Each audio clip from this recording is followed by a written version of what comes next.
Harka fuunee ashamaa akkam jirtu kabajamtoota hordoftoota TV Mo'aa irraa oduu sa'aatii kanaaf qindeeffanne isin bira qaqqabsiisna oduu isinitti himuudhaan kan isin faana turu Ameeroo Lammiiti.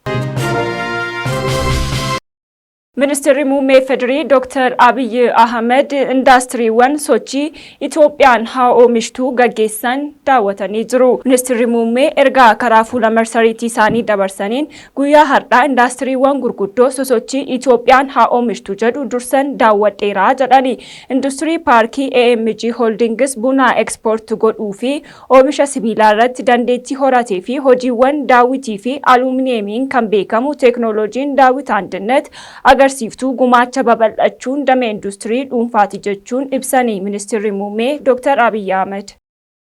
Mooraa mana barumsaa Cambridge Academy keessatti ijaarsa galmaatiif dhagaan bu'uuraa kaa'amee jira. Sagantaa dhagaa bu'uuraa kaa'uu kanarratti hundeessaa mana barumsaa Cambridge kan ta'an Profeesar Gammachiis Dastaa, luboonni, gaggeessitoonni waldaa kiristaanaa fi keessummoonni garaagaraa affeeraman argamanii jiru.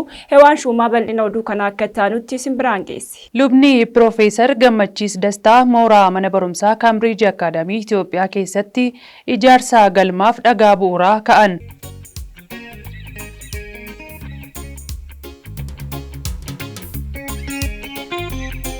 Sagantaan kun sadaasa ja'a bara 2017 iddoo ijaarsa galma kanaaf qophaa'etti argamuun bakka luboonnii fi keessummoonni kabajaa argamanitti kan geggeeffame yoo ta'u guyyaa kana lubni qannoo galaan eebbaaf waaqayyoon galateeffachuun sagantaa kana kan saaqan yoo ta'u በኢየሱስ ክርስቶስ ስም ልዑል እግዚአብሔር ሆይ እናመሰግንሃለን። ይህ ጊዜ ያንተ ነው። ይህ ቦታ ላይ አንተ ብቻ ከብረህ ታይ። እኛ ባሪያዎች ዝቅ እንላለን። አንተ ግን ከፍ ብለህ ምስጋናህን ተቀበል። ውዳሴ ክብር ላንተ ይሁን በኢየሱስ ክርስቶስ ንጉሥ ስም። itti aansuun lubni garramuu jaalataa keessummoota sagantaa kanarratti argamaniif dubbii sagalee waaqayyoo qoodaniiru. እስራኤልን ከግብጽዋን ለማውጣት እግዚአብሔር 10 ችግሮችን ብቻ ነው ተጠቀሙ። በጣም አስፈሪና አስጨናቂ በሆነ መንገድ ውስጥ አይደለም እግዚአብሔር ሕዝቡን ሊመራ ይፈልጋል። በጣም የሚገርማችሁ ግን በአጭር ቀናቶች ውስጥ እስራኤልን ከግብጽ ካወጣ በኋላ እግዚአብሔርን ያስጨነቀው ምንድነው? የግብጽን አመል ከእስራኤል ለማውጣት 40 ዓመት ፈጃቸው። ከግብጽ ሰዎችን ለማውጣት እግዚአብሔር የተጠቀሙ ዘዴዎች በጣም የሚገርም ዘዴ ነበር። የሚገርማችሁ ግን ሕዝቡ ከግብጽ ከወጣ በኋላ መንገድ እየተራመደ ያለ እየሄደ ያለ ልቡ ግን እዛ ነው የቀረው። ከነሱ ልብ ይሄንን ለማውጣት እግዚአብሔር የተጠቀመው ዘዴ ምንድነው? ሊያዘውራቸው ፈልጎ ነው። እሱ ምንድነው? እነሱ በሚያውቃቸው መንገድ ሳይሆን እነሱ በማያውቁት መንገድ ሊመራ ወሰነ። lubni Profeesar Gammachiis Dastaa keessummootaaf qaamota bakka kanatti argamaniif ergaa baga nagaan dhuftanii dabarsuun gammachuu itti dhagaame ibsanii dhagaan bu'uuraa guyyaa har'aa kaa'ame kun ijaarsa galma namoota 1,300 qabachuu danda'u eegaluuf kan kaa'amedha. Galmi kun bakka waaqeffannaa bal'aa bakka leenjiiwwan garaagaraa keessatti kennamu ta'uusaa kaasanii yeroo gabaabaa ji'a 3 gidduutti ijaaramee xumuramuun tajaajila barbaachisaa ni kennas jedhan. በዚህ ቦታ እግዚአብሔር ላደረገው ድንቅና ተአምራዊ ስራ እግዚአብሔርን እናመሰግናለን። ገና እዚህ ላይ እንግዲህ 1300 ሰው የሚቀመጥ ኦዲቶሪየም ይሰራል። ይሄ ኦዲቶሪየም በ3 ወር ውስጥ ያልቃል። አሜን ነው። እንግዲህ ፈጣን ነው ዘመኑ፣ የፍጥነት ዘመን ስለሆነ ምን ነው ደስ አላላችሁ? ስለዚህ በ3 ወር ውስጥ ያልቃል። ትላልቅ ፕሮግራሞች እዚህ ላይ ይደረጋሉ። ዛሬ የመሰረት ድንጋይ እናስቀምጣለን። ከዚህ ቦታ ወንጌል ይሰበካል። በሞአ ቴሌቪዥን፣ በኢቫንጀሊካል ቴሌቪዥን፣ በብዙ ቴሌቪዥኖች ወንጌል ከዚህ ይሰራጫል። በጣም ብዙ ሺህ ሰዎች እናሰለጥንበታለን።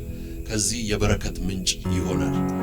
ሁላችሁ ስለመጣችሁ ፓስተሮች፣ አገልጋዮች፣ ነጋዴዎች ከሊድ ስታር ክርስቲያን ዩኒቨርሲቲ የመጣችሁ ከሞዓ ቴሌቪዥን የመጣችሁ ዌልካም እንላችኋለን። itti dabaluun galmi kun galma ammayyaawaa bifa ta'een ijaaramee xumuramuun irraa guddeessa bakka waaqeffannaa bakka leenjiiwwan garaagaraa keessatti kennamuudha. Keessumatti ammoo dargaggootaaf faarfattootaaf galma baay'ee murteessaadha jechuun fuulduraafis abdii guddaa sadarkaa biyyaatti galma guddaaf miidhagaa ta'e ijaaruun dhalootaaf bu'aa buufnaa jedhan. Lafa kanarra tulluu dhagaatu ture, tulluu guddaatu ture. Tulluu kana waaqayyotu jiksee, waaqotu nu gargaaree jiksee tulluun kun diigamee amma lafa walqixxaataa ta'eera. Yeroo gabaabaa keessatti walqixxeenyi isaa dhumeera. Kaampaniin kana nuuf qopheessee baay'ee galata guddaa qaba. Kaampanii Sunshine Construction jedhamudha. Jarri dhufanii almost tolaan nu hojjetaniitu kennaa godhanii deemanii dhagaanii ijaarsa kanaaf barbaachisu guutummaadha guutuutti lafuma kanarraa argame. Simintoo isaas dhufeera, sibiilli isaas dhufeera. Egaa akka karoorfamee jirutti ji'a 3 keessatti xumurame. Meeshaanis immoo kan sound system fi barcumni isaa biyya alaatii ajajamaa jira. Innis dhufee itti jalqabna jennee yaadna. Abjuun keenya ishee kana miti. Abjuun keenya inni kun xiqqoodha.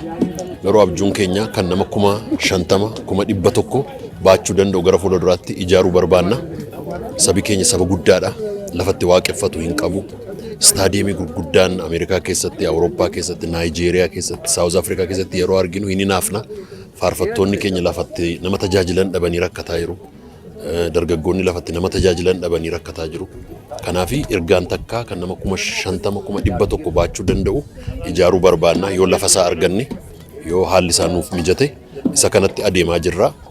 Kuni ijaaramee sabni Waaqayyoo sagalee tokkoon ulfina gooftaadhaaf fidu afaan adda addaatiin afaan Ingilizii, afaan Oromoo, afaan Amaaraa, afaan Tigree, afaan Sidaamaatiin akka inni fidu barbaanna.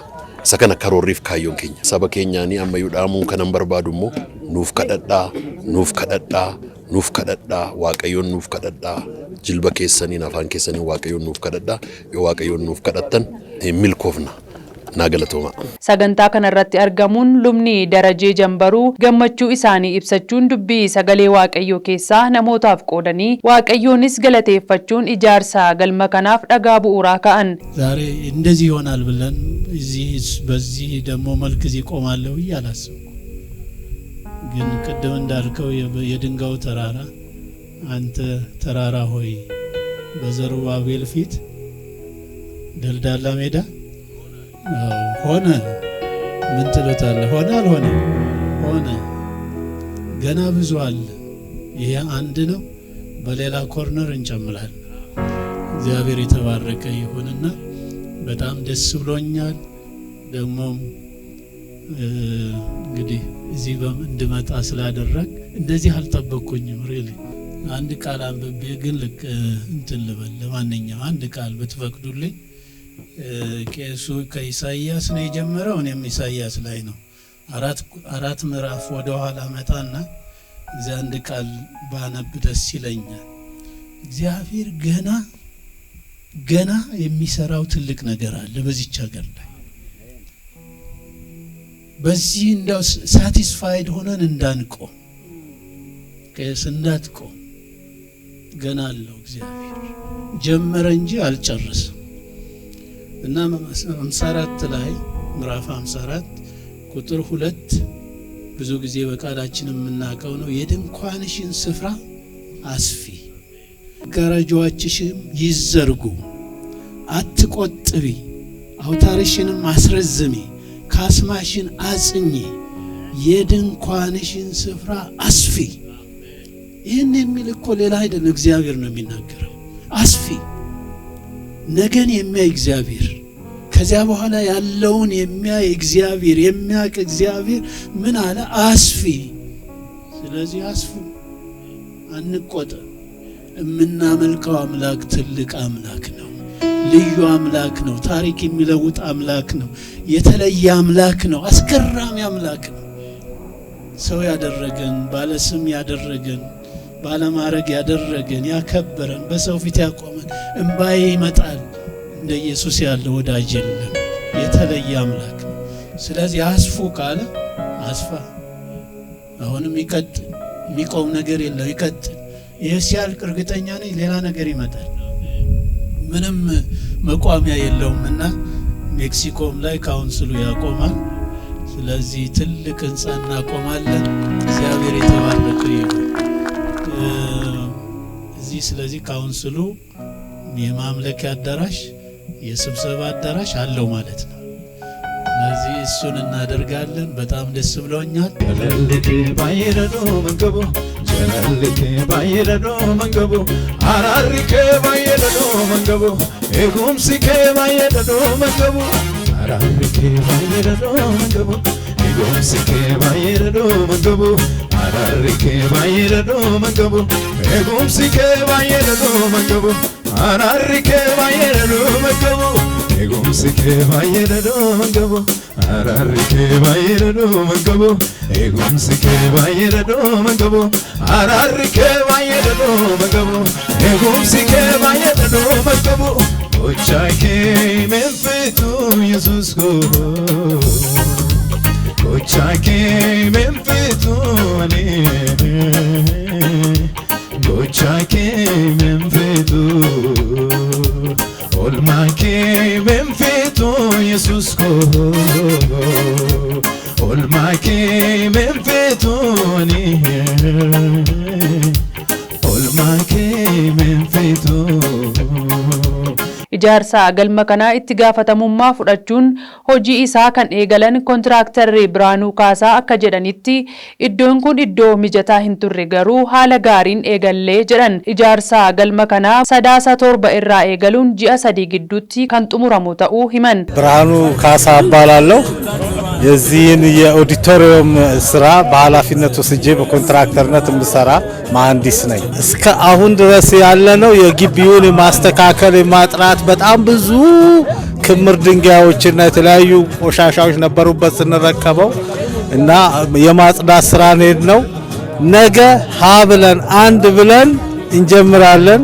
ይህንን ክብር በማግኘቴ በእርግጥ ከክቡር ፕሮፌሰር ገመቺስ ጋር ብዙ ኮንስትራክሽኖች ሰርተናል። ይሄኛው ስራ ግን ከሁሉ የሚበልጥ እግዚአብሔር የሚመለክበት የሚከበርበት የተለያየ አገልግሎት የሚካሄድበት በመሆኑ በልዩ ሁኔታ ነገ አንድ ብለን እንጀምራለን። ትልቅ በረከት ነው ዛሬ ያገኘነው። በጣም ደስተኛ ነኝ። ይሄን ይመስላል። Sagantaa kana irratti keessummoonni argaman hojiin jalqabame kun hojii gammachiisaa ta'uu himuudhaan galmi ijaaramu kun dhalootaaf bu'aa guddaa akka qabu ibsan. Ani Samson Bal'inaasaa Arkaan jedhama. Baay'ee gammachuu guddaan natti dhaga'ame. Maaliif Dr. Gammachiis akkuma maqaa isaatiin baay'ee nama gammachiisu, nama waaqas gammachiisu, nama sabas gammachiisudha. Akkuma maqaa isaatii jechuudha. Akkasumas immoo namni kun karaa adda addaa kallattii hundumaan nama eebbifamedha. Sammuudhaan nama eebbifamedha. Hafuuraan nama eebbifamedha. Akkasumas immoo badhaadhinaanis waanuma hundumaan nama eebbifamedha. Namni Waaqayyoo kun ganani isa beeku akkuma har'a dhageessanii ani abbaa koo bakka bu'een dhufe jechuudha. Kanaafi akka ofii kootiitti hin ta'in akka abbaa koo bakka bu'ee haasa'u kana barbaadu. Namni kun eebbisa Waaqayyoo irraa kan dhufe akka ta'e yeroo baay'ee abbaa koo bira biyya bakkeedhaas yeroo deebi'u yeroo hundumaa walii wajjin kadhataniitu eebba fudhatee ba'aa jechuudha. Yeroo baay'ee imparteeshinii waan argate natti fakkaata jechuun yeroo baay'ee hojii isaa hundumaa kadhannaadhaan eebbaan nama deemudha namni kun. Kanaaf tasa wantuu nama waa dhaabuu danda'u miti. Kallattii adda addaa qaba namni kun jechuun akkuma sila ibsee kallattii hundumaan nama eebbifamedha. Lafa beekumsaatti argatta, lafa sagalee waaqayyootti argatta, lafa liidarshiipiitti geggeessummaatti argatta, dargaggeessadha. Karaa hundumaan humna nama qabudha, nama baay'ee adeemuu danda'u, nama mul'ataati. Maqaan koo immoo Gazaanyii jedhama. Waan amma addana ga'e kun jalqaba isaaf dhufa isaati fagoodha. Kanaafuu jalqaba Waaqayyoon galateeffadha. Waaqayyoof galanna ta'u. Dooktar Gammachiisii fi Waaqayyo kana gochuu isaatti baay'een gammada. Baay'een galateeffadha. Waan guddaa yeroo godhame yeroo hundumaa nama tokkoon godhama garuu nama baay'eef godhama. Nama baay'eef ta'a. Eebbi karaa isaa biyya kana keessatti ta'aa jiru biyya kanaaf nama baay'eef ta'aa jira malee isa duwwaa miti. Kanaaf iyyuu namni waa'ee eebba kanaa yeroo yaadu yeroo dhaga'us yeroo beeku gaarummaadhaan ilaaluutu irra jira.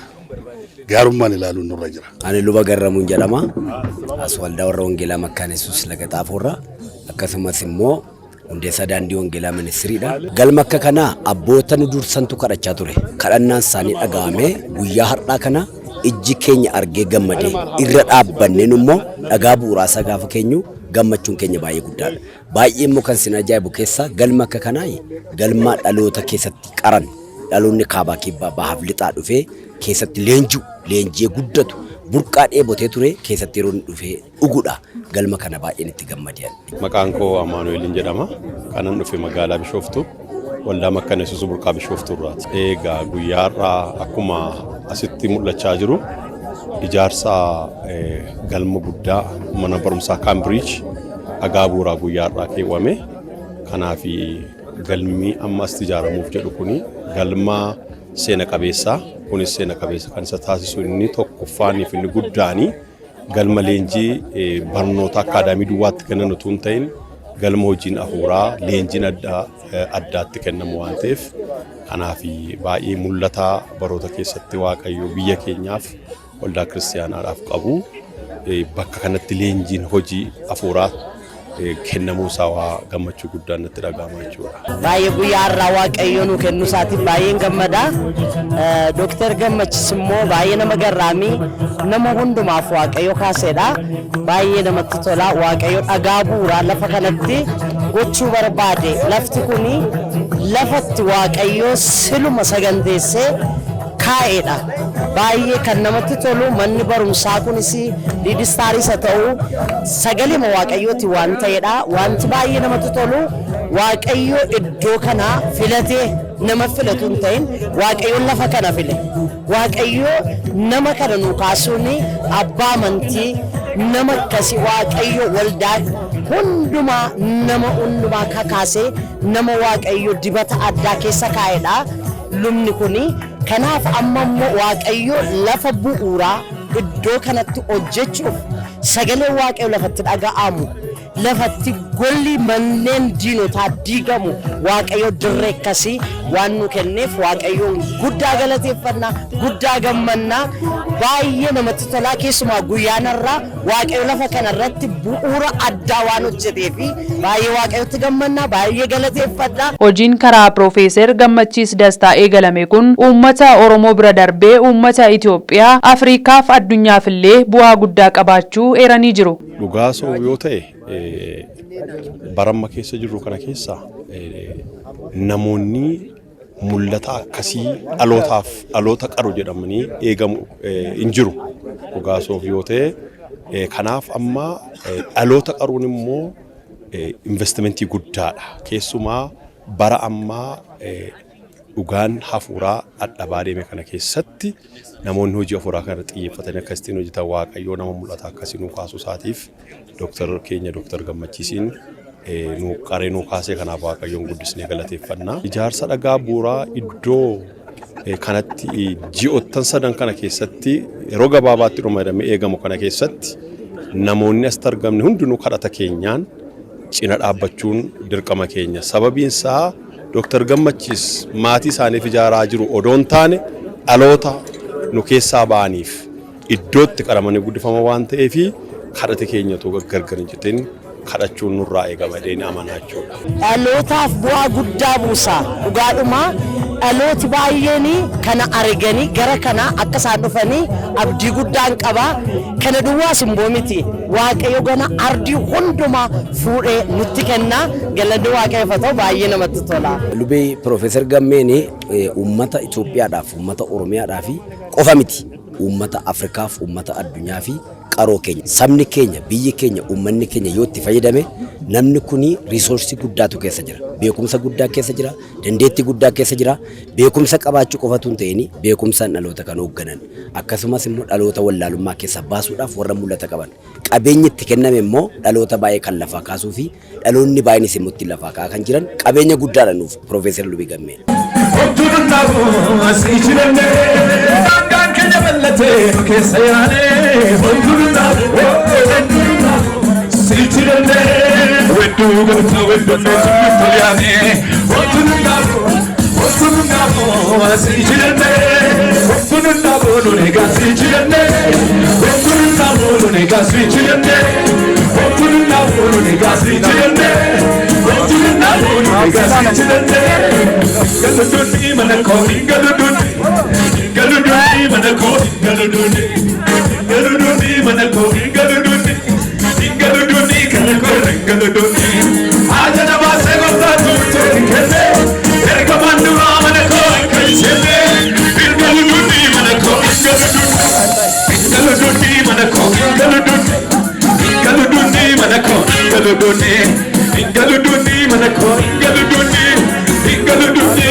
Ministeerri hojii fi ogummaa Mufaariyaat Kaamil hojii uumtonni dinagdee beekumsaan gaggeeffamu ijaaruudhaaf shoora murteessaa qabuuf jedhanii jiru. Liyaan Taaddasee dabalata qabdi.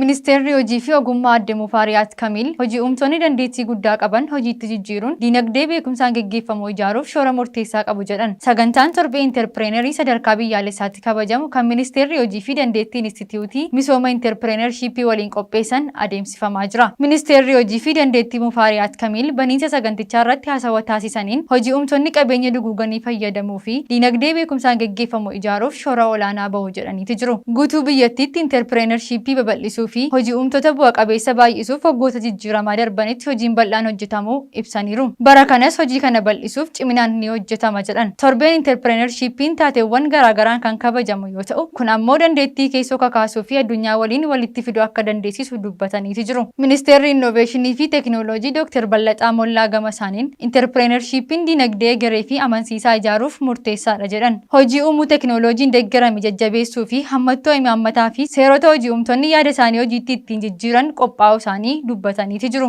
Baazaarii fi egzibishiniin torbee interprenershiipii addunyaa irratti yeroo 16ffaaf Itoophiyaatti yeroo 10ffaaf kabajamu eegalame irratti banameera. Itoophiyaan yaa'ii tumsaa magariisaa bara 2027 akka keessummeessituuf filatamtee jirti. Itoophiyaan yaa'ii tumsa misooma magariisaa idil-addunyaa P4G bara faranjoota 2027 gaggeeffamu akka keessummeessitu filatamuun ishee ifoomee jira. Ministeerri deetaan ministeera pilaanii fi misooma obbo Siyuum Makonnin daayirektara tumsa misooma magariisaa idil-addunyaa Roobiin Maakuugii waliin mari'atanii jiru. Qormaatilee jijjiirama qabeenyaa qilleensaa to'achuuf tattaaffii taasifamu keessatti qooda damee dhuunfaa ilaalchisee mari'achuun isaanis ibsamee jira. P4G'n sadarkaa idil-addunyaatti dhiibbaa jijjiirama qabeenya qilleensaa qolachuudhaaf deeggarsa taasisuudhaan hariiroo biyyootaa cimsuu irratti kan hojjetu yoo ta'u, Itoophiyaan yaa'ii tumsa misooma magariisaa idil-addunyaa bara faranjoota 2027 gaggeeffamu akka keessummeessitu filatamuunis eeramee jira. Ministeerri fayyaa sadarkaa biyyaatti talaallii ittisaa kaansarii fiixee gadameessaa kan bara 2017 eegalchiisee jira. Caaltuun Shumii dabalata qabdi. Ministeerri Fayyaa sadarkaa biyyattii talaallii ittisa kaansarii fiixee gadameessaa kan bara kanaa jalqabsiiseera. Sirna jalqabsiisa talaallii kanaa irratti Ministeerri Fayyaa Dr. Maqdas Dhaabaa, hooggantoonni hojii mootummaa olaanoo fi keessummoonni waamicha taasifameef argamaniiru. Ministeerri Fayyaa Dr. Maqdas Dhaabaa wayita kana akka himanitti Itoophiyaan kaansarii fiixee gadameessaa ittisuuf hojii baay'ee hojjechaa jirti jedhan. Akka biyyaatti dhukkubicha adda ba'uu ittisuu fi tajaajilli wal'aansaa bal'inaan kennamaa jiraachuu himaniiru. Hojii dursanii ittisuu fi tajaajila wal'aansaa haadholii fi shamarraniif kennamaa jiru kun dhukkubaa fi du'arraa isaan baraaruu danda'ee jira jedhaniiru. Bara kanas talaalliin kaansarii fiixee gadameessaa ittisu sadarkaa biyyaatti ijoollee durbaa umurii waggaa 9 hanga 14 keessa jiraniif kan kennamu eegale ta'uu ibsaniiru. Sadarkaa biyyaatti waggaatti haadholii fi daa'imman hedduun kaansarii fiixee gadameessaan kan qabaman ta'uu eeranii babal'ina isaa ittisuuf talaalliin ittisa kaansarii fiixee gadameessaa har'a kennamuu eegale ijoolleen durbaa lakkoofsa hedduu ta'an kan fudhatan ta'uu eeraniiru. Duulli talaallii ittisa kaansarii fiixee gadameessaa sadarkaa biyyaatti kennamuu eegale kun akka milkaa'uu qooda fudhattoonni hundi deeggarsa akka taasisan gaafataniiru. Balaan abiddaa si'a lammaffaadhaaf magaalaa Finfinnee naannoo Markaatoo jedhamutti bakka gabaatti qabeenya irratti miidhaa qaqqabsiisuun isaa himamee jira. Akka ibsa koomishinii ittisaa fi hooggansa sodaa balaatti balaa ibiddaa 8/8/2017 akka lakkoofsa Itoophiyaatti guyyaa keessaa naannoo sa'aatii 6:00 Finfinnee kutaa magaalaa Addis Katamaa iddoo addaa gabaa Markaatoo Jaabulaanii jedhamutti kan mudate. Balaan kun qabeenya barbadeessuus to'annoo jala ooluu koomishinichi ibsee jira. Gama biraatiin balaa kanaan namoota 6 irratti miidhaa salphaa qaqqabu sagaleen Jarman DW'n gabaasee jira. Abiddi kun sa'aatii 1 fi walakkaa keessatti to'annoo jala ooluun kan ibsame yoo ta'u, balaa kanaan manneen miidhamuudhaan meeshaaleen manaa baay'inaan oolchuun danda'amu koomishiniin kun eeree jira. Balaa ibiddaa wal fakkaataa baatii darbe keessa Markaatootti mudateen qabeenyi barbadaa'ee turuun isaa kan yaadatamudha. Pireezidaantiin Chaayinaa yeroo xumuraatiif pireezidaantii Ameerikaa Joo Baayiden waliin wal arguudhaan mari'atanii jiru. Daandiin guddinaa dabalata qaba. Hoogganaan Chaayinaa Xi Jinping yeroo dhumaaf pireezidaantii amma Ameerikaa Joo Baayiden yeroo wal arganitti pireezidaantii filatamaa Doonaald Tiraamp wajjin hojjechuu akka itti fufan himan. Hoogganoonni kunneen sanbata darbee korora dinagdee Eeshiyaa Paasifik Peeruutti adeemsifame irratti wal arganii ture. Waggaa 4 darbanitti hariiroon biyyoota lameenii bu'aa bahii akka qabaachaa ture beekamtii kennanii dhimma Taayiwaanii fi daldala irratti muddamni gidduu isaanii ture akka hir'ises kaasaniiru. Xiinxaltoonni hariiroon Chaayinaa fi Ameerikaa yeroo Tiraamp dhufu akka malee raafama jedhanii yaadu. Kunis mi'oota Chaayinaa irraa galanitti taarifni akka dabalu himuu irratti hundaa'a. Tiraamp mi'oota Chaayinaa irraa galan hundarratti taarifa persentii 60 akka dabalan kan himan yoo ta'u, namoota ejjennoo cimaa qabanis ministeera haajaa alaa fi ittisa biyyaa irratti muuduufis jedhu. Yeroo aangoo isaa marsaa jalqabaa Tiraamp Chaayinaadhaan dorgomtuu tarsiimawaa jechuun maqaa kenneeraafi. Haa ta'u malee koronaadhaan vaayirasii Chaayinaa jechuu isaatiif dubbiin biyyoota lameen gidduu ammaate. Pireezidaantiin Chaayinaa hariiroon Ameerikaa wajjin jiru yeroo Tiraamp dhufu akka hin geddaramne himanii Chaayinaan Ameerikaa wajjin haasaa itti fufuu fi waltumsa babal'isuuf qophiidha jedhan Shiin. Baayiden gama isaaniin dorgommiin biyyoota jaboo lamaan kana gidduutti taasifamu gara waraanaatti ce'uu hin qabu jedhan. Yeroo Baayiden waggaa 4 fi bulchaa turanitti Chaayinaa wajjin muddamni jabaa ta'ee mudanne. Afuuffeen basaastuu Chaayinaa irraa Ameerikaatti ergame jedhamee fi qondaaltonni Ameerikaa Taayiwaan daawwachuunis akkasuma dhiibbaa guddaa hin uumne. Sagantaa fandii Indiyaa Paasifik kan hooggantu Boonii Gilaasaar Chaayinaan garee hoogganaa Tiraamp wajjin dhimma irratti waltumsa irratti dafanii haasa'uu barbaadu jetti. Akkasuma Tiraamp tarkaanfii taarifa guddaa kaa'uu fudhata taanaan Chaayinaan deebii kennuuf qophiidha jechuun kan gabaase BBCdha.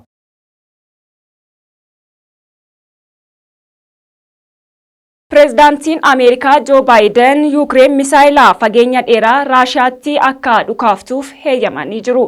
Naatnaayil Koorsaan dabalata oduu kana akka taanutti isinitti hima. Pireezidaantiin Ameerikaa Joo Baayiden Yuukireen misaayila fageenya dheeraa biyyattiin dhiyeessituuf Raashiyaa akka dhukaastu yeroo jalqabaaf eeyyaman.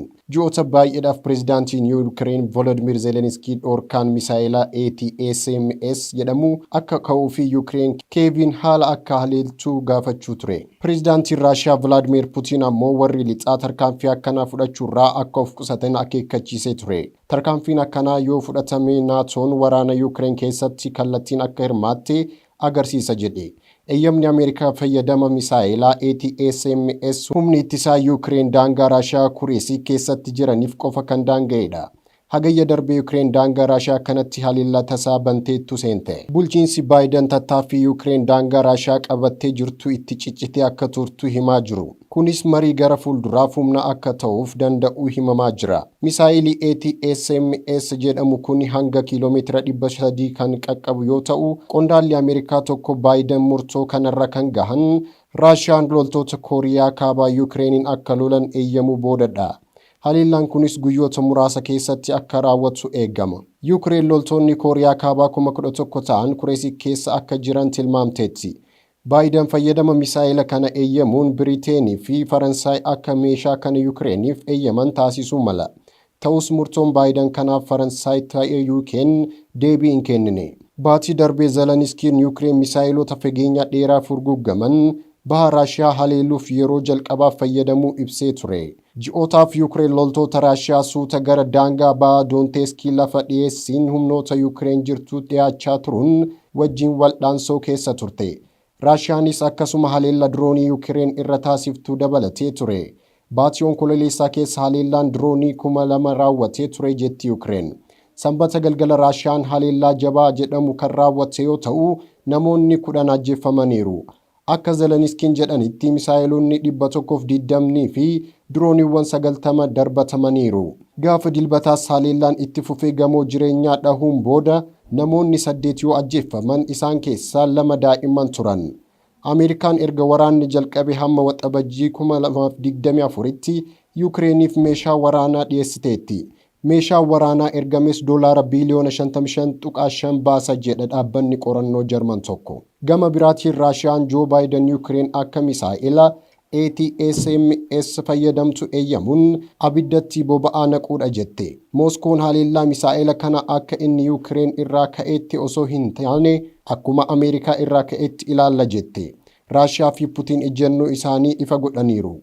Tarkaanfii Ameerikaa kana akka Waashingtan kallattiin hirmaatteetti fudhanna jechuun waraanicha sadarkaa haaraatti akka ceesisu ibsan. Gabaasaaleen akka agarsiisanitti pirezidaantiin Joo Baayiden akka Yuukireen misaa'ila fageenya dheeraa deemuu daangaa Raashiyaa keessatti fayyadamtuuf kan eeyyaman Raashiyaan loltoota Kooriyaa kaabaa waan waraanichatti affeeraniifi. Daawwattoota keenya oduun nuti sa'aatii kanaaf qindeeffanne kan isin haga ammaatti daawwattan fakkaata ture. Oduu isinitti himuudhaan Ameeroo Lammii isin faana tureera. Qophiileen TV mo'aa kanneen afaan biroon itti fufu isaa waliin turtii gaarii.